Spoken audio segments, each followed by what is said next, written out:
कैसे हो आप सब। आई होप आप सब अच्छे होंगे और मज़े में होंगे। और आज आप जो क्रिप्टो मार्केट देख रहे हैं वो मज़ेदार नहीं है।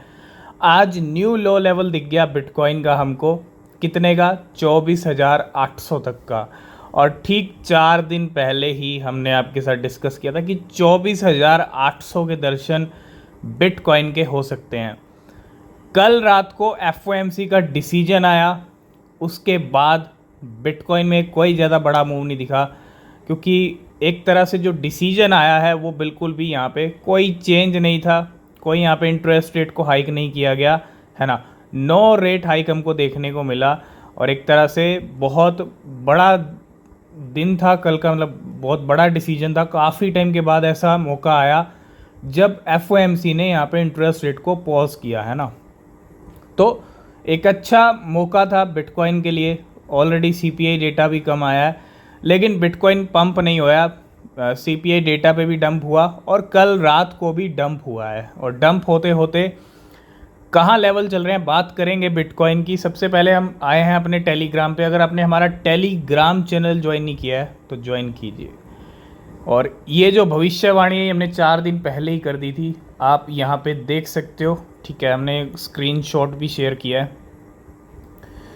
तो बिटकॉइन के क्या है, मे बी आई थिंक 24,800 तक दर्शन बिटकॉइन के हो सकते हैं। और आज एग्जैक्ट 24,820 के बिटकॉइन ने लो लगा दिए।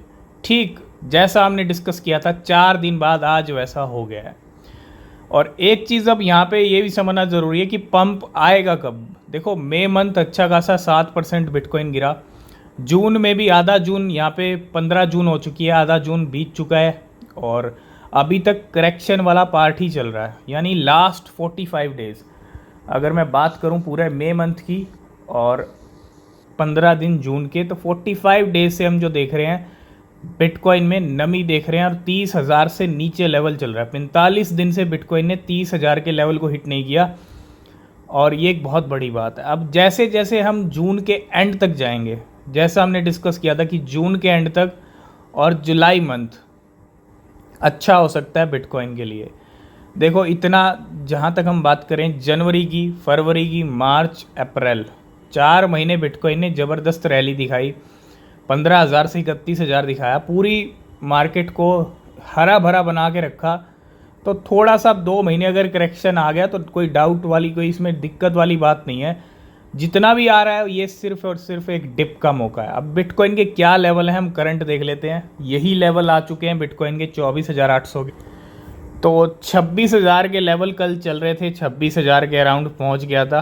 परसों सीपीआई डेटा आया तो 26,400 तक गया, वहाँ से 25,700 पे आया और कल फिर से 26,000 पे गए लेवल एफओएमसी से पहले।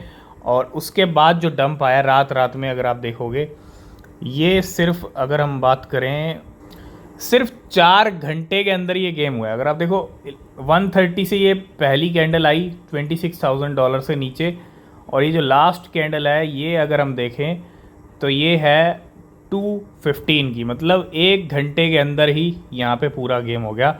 और क्लोजिंग बिटकॉइन ने हमको 24,800 के लेवल पे दे दी एक तरह से, है ना, 24,000 25,000 पे। तो बिटकॉइन 24,820 के लेवल पे इस टाइम पे लो लगा चुका है। 24,970 का लेवल इस टाइम पे आ चुका है। और जैसा एग्जैक्ट डिस्कस किया था, और बिटकॉइन कहीं ना कहीं अभी भी पूरा अपना जो है एक तरह से करेक्शन वाला पार्ट जो है वो पूरा करने में लगा है। और देखो नीचे आ रहे हैं, इसका मतलब ये नहीं है अब नीचे ही नीचे जाते रहेंगे। करेक्शन दिखेगा 23 से 25,000। हम पहले ही, बहुत पहले ही डिस्कस कर चुके हैं जब बिटकॉइन 30,000 के अराउंड चल रहा था, 30-31 के अराउंड, कि भैया करेक्शन आएगा। और करेक्शन दिख रहा है। ठीक है, 45 डेज़ हो चुके हैं। मार्केट की रफ्तार बड़ी स्लो है। बिटकॉइन ने नया कोई लेवल हाई नहीं लगाया। तो जैसे ये पार्ट ख़त्म होगा, है ना, जून के एंड तक आपको वेट करना पड़ेगा। और जून के एंड तक पिक्चर चेंज हो सकती है। और अगर पिक्चर चेंज हो गई, थोड़ी सी भी पिक्चर चेंज होगी, एक अच्छी क्लोजिंग मिल गई, तो जुलाई में बिटकॉइन डेफिनेटली उड़ने वाला है। और 30,000 के लेवल भी हमको जुलाई में दिख सकते हैं। ठीक है, 30-35, क्योंकि बिटकॉइन नीचे ज़रूर आ रहा है, वापस लेवल ऊपर भी जाएंगे, थोड़ा सा आपको यहाँ पे वेट करना पड़ेगा। तो ऑलरेडी बहुत अच्छा खासा क्रैश हुआ है अभी, जो पिछला क्रैश हुआ था SEC की वजह से। अब बिटकॉइन की इस डंप की वजह से 4 से 5% सभी कॉइन डाउन चल रहे हैं, क्योंकि ऑलरेडी इतना अच्छा क्रैश आ चुका है। देखो बहुत अच्छा क्रैश आ चुका है ऑल्ट कॉइन्स के अंदर, बहुत अच्छे खासे डिप के अंदर आ चुके हैं। जहाँ से लेवल अप हुए थे बहुत सारे कॉइन्स के, उन्हीं के आसपास आ चुके हैं। तो मे बी अब जो है जल्दी हम पंप देखेंगे मार्केट के अंदर। ये पार्ट जैसे ही पूरा होगा करेक्शन का, वैसे ही मार्केट में जंप देखने को मिलेगा। बस डिप है तो डिप में जो आप कॉइन ख़रीदना चाहते हैं रिसर्च कीजिए, और डिप में माल को उठाइए और वेट कीजिए। ईज़िली प्रॉफिट मार्केट देगा बना के, क्योंकि अगर आप डिप में उठाओगे तो डेफिनेटली अच्छा प्रॉफिट मिल सकता है। तो नेक्स्ट हम बात करेंगे मार्केट के अंदर। आपको पता है पूरी मार्केट बिटकॉइन डाउन चल रहा है, तो एक कॉइन है जो आज की डेट में टॉप गेनर ऐसी सिचुएशन में, और वो है TWT टोकन, यानी ट्रस्ट वॉलेट का खुद का कॉइन, खुद का नेटिव कॉइन। और 13% कल रात से ही ये पंप हो रहा है और अभी तक बरकरार है टॉप गेनर की पोजीशन में। लेवल गए हैं 0.71 से 0.9 तक, है ना। और ये हाई लगाया है इस टाइम पे ट्रस्ट वॉलेट टोकन ने। तो नेक्स्ट हम बात करेंगे ट्विटर पे क्या ट्रेंड हो रहा है। और अभी अगर हम देखें तो सबसे बड़ा FOMC का जो कल रात को डिसीजन आया, जिसमें यहाँ पे इंटरेस्ट रेट को पॉज किया गया, एक बहुत बड़ी बात है, ठीक है। और उसके बाद ऐप कॉइन भी यहाँ पे ट्रेंड हो रहा है भारी भरकम। नेक्स्ट हम बात करेंगे बाइनेंस US की। जज postpone asset freeze as Binance US and SEC agree to work on deal. तो यहाँ पे जो एसेट फ्रीज करने की तैयारी थी बाइनेंस US के, तो उन्होंने जो जज हैं, ए जज in Washington decided to give Binance US and the securities and exchange commission time to work out a deal with avoid the freezing of the exchange asset, है ना। तो एक तरह से जो है यहाँ पे एग्री किया है और यहाँ पे अवॉइड किया है कि एसेट्स को फ्रीज किया जाए। And the two sides are close to an agreement that will protect customer funds without paralyzing the crypto trading platform। ये एक बहुत अच्छी बात है, जहाँ तो एक तरफ चीज़ें बिगड़ रही थी और वहाँ एक तरफ यू टर्न लिया और चीज़ें यहाँ पे ठीक हो रही हैं, है ना। अब देखो 10 दिन के अंदर कैसे पहले शुरुआत होती है बैड से और फिर घूम जाती है गुड की तरफ, ये मार्केट के अंदर हो रहा है। तो नेक्स्ट अपडेट आ रही है ब्राज़ील की तरफ से। Brazil authorise its central bank to regulate crypto. तो ब्राज़ील में यहाँ पे जो है रेगुलेशंस को लेके ब्राज़ील के जो प्रेसिडेंट हैं has sign a new law empowering the country central bank to regulate and supervise crypto currency firms while insuring that token that qualify as securities remain under the authority of the securities regulator।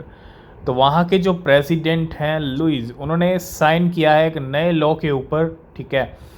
और empowering the country central bank, की central bank जो है regulate and supervise crypto currency firms. तो regulations को लेके एक कदम यहाँ पे बढ़ाया है ब्राज़ील ने। बड़ा कदम है, क्योंकि बड़ी अच्छी बात है, रेगुलेशंस बहुत ज़रूरी हैं क्रिप्टो करेंसी के। तो ये बहुत अच्छा और एक बढ़िया कदम है क्रिप्टो करेंसी को लेके ब्राज़ील का। तो नेक्स्ट हम बात करेंगे बिट बैंक की। और बिट बैंक ने यहाँ पे लिस्टिंग की है किसकी? GRT की, द ग्राफ की। और अगर आप देखो एक नई लिस्टिंग होती हुई, तो ये जो एक्सचेंज है ये जापान की एक्सचेंज है। The new crypto asset the graph GRT will be listed on June 15, है ना। और zero trading fee campaign will also start on the same date. तो द ग्राफ GRT कॉइन जो है एक तरह से जापान पहुंच गया इस एक्सचेंज के ज़रिए। नेक्स्ट अपडेट आ रही है सिंगुलैरिटी नेट को लेके, एजिक्स कॉइन को लेके। New token listing on coin store. Coin store ने यहाँ पे लिस्टिंग की है एजिक्स की अपने प्लेटफॉर्म के ऊपर। एक नई लिस्टिंग होती हुई, न्यू लिस्टिंग coinstore.com लिस्ट एजिक्स, है ना। ट्रेड टाइम 15 जून और विड्रॉल टाइम भी 15 जून का है। और लास्ट एंड फाइनल भी यहाँ पे coinstore.com की तरफ से है, new listing on coinstore.com, welcome ENS coin, ENS domain भी आप बोल सकते हो। तो एक नई लिस्टिंग ENS की भी होती हुई coinstore के ऊपर। आज की इस वीडियो को करते हैं यहीं पे एंड। वीडियो अच्छा लगा लाइक शेयर कमेंट कीजिएगा। कोई भी क्वेश्चन कोई भी सवाल है पूछ सकते हैं। नीचे डिस्क्रिप्शन में टेलीग्राम ट्विटर के लिंक हैं, ज्वाइन नहीं किया तो कर लेना, कोई अपडेट मिस नहीं होगा। और मिलते हैं नेक्स्ट वीडियो में, तब तक के लिए बाय बाय, टेक केयर।